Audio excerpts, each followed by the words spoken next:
कहानी शुरू होती है छगन लाल हलवाई की दुकान से, जो रात को दुकान बंद करके घर चले जाते हैं।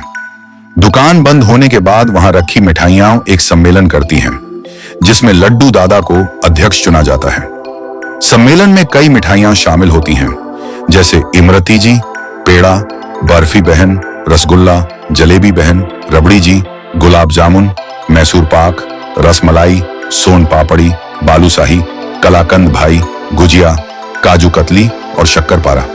सम्मेलन में मिठाइयां अपने बारे में बात करती हैं।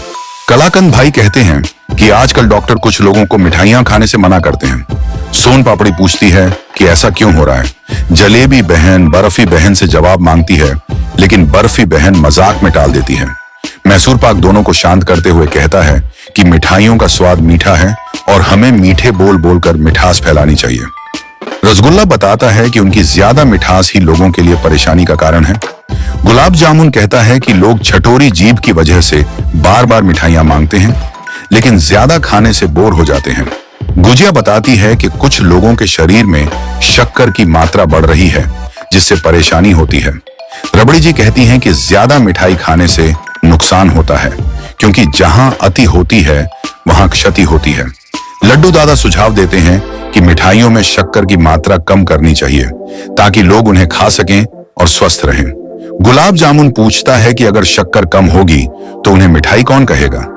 लड्डू दादा जवाब देते हैं कि कम शक्कर से लोगों के मन में मिठास बढ़ेगी। पेड़ा कहता है कि शुभ अवसरों पर मिठाइयां बांटने की परंपरा कोई नहीं बदल सकता। अंत में लड्डू दादा कहते हैं कि लोगों को अपनी जीभ पर नियंत्रण रखना चाहिए। मिठाइयां खानी चाहिए, लेकिन ज्यादा नहीं। साथ ही शारीरिक श्रम करके स्वस्थ रहना चाहिए।